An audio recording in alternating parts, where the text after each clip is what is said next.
Welcome back, everyone. Well, President Obama was on 60 Minutes last night. He talked about his plans to increase oversight for executive pay.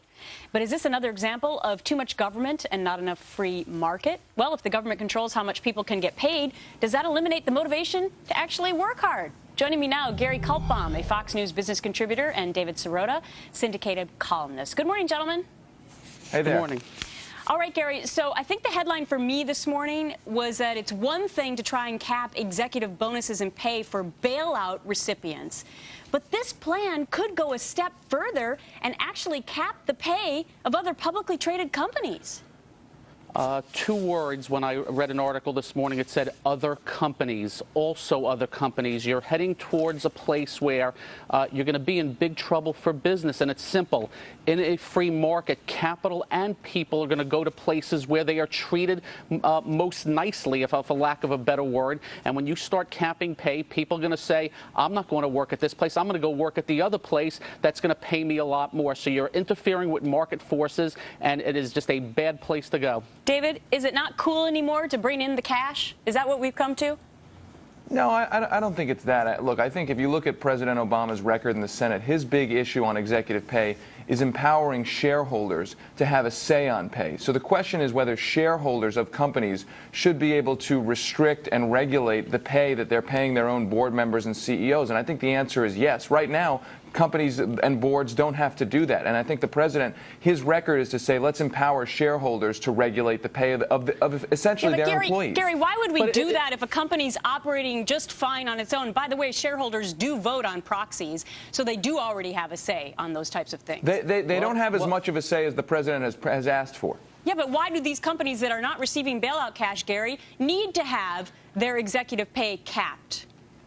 They don't. And once again, this goes to a bigger point, not just the smaller point, and that is, what is Barack Obama after? It seems to me he is after anybody who makes too much money. Let's start back with the oil companies. When oil prices were high, oil companies were making all kinds of money. We need to tax them. They went after Walmart because there's this bad colossus, and we got to go after them. Then they went after people with $250,000. They're raising taxes. Now this. My main point is this government wants to interfere in too many places, and I just believe follow the bouncing ball. David, we're going in the right direction. David, I don't know where it stops. I got to give you the final 10 seconds, David.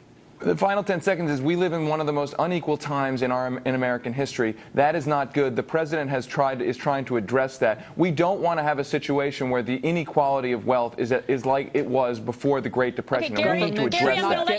Gary, I'm going to let you respond because we're going to keep this segment going right after this break because it's so interesting and so important to the American public. We'll be right back with Gary and David. Welcome back, everyone. We're continuing our discussion with David Sirota and Gary Kaltbaum. Guess what? They disagree on this whole situation about possibly capping executive pay. And I know we were just leaving the discussion. It was getting a little heated. And, Gary, I promised that you could respond to what David had said. Look, David used the word unequal. We're hearing this word just being bantered around for the last few months. If I am a commissioned salesman at one of these corporations and I make $5 million because I sell a lot of stuff and I work 16-hour days, why should I be penalized? Why does the government come in? Why should the government come in and say, you make too much money? I believe pay should be paid based on your hard work and the time you put in. And if there's somebody that doesn't work as hard, doesn't study as hard to get to be successful, and they make less, tough. That's the way it should be. Government should not dictate this policy. David, how do you disagree with that? Look, I love you guys, but you got to get out of New York City. You got to come to places like where I am right now. I'm in Cleveland, Ohio. And the point is, look, the point is that what's gone on in this country's economy has been a lot of people in places like New York City have ripped off most Americans. David, and the problem in this economy is that it's too unequal, that the top 1% is making more than the bottom 40 or 50 or 60%. And the problem is that kind of inequality hurts the economy. Our economy has collapsed because we have become more unequal than we were before the Great Depression. David, you would agree with capping executive pay then for companies that did not receive federal tax dollars. How does that work in your mind with the whole American mantra, which is hard work pays off? I would agree with empowering shareholders to limit the executive pay of their employees. And the fact that that's controversial among you folks is crazy. Shareholders are the owners of their companies. They should have a right. They should be empowered to limit the pay of their executives at a time when executives are making 300 or 350 times the amount of the average worker.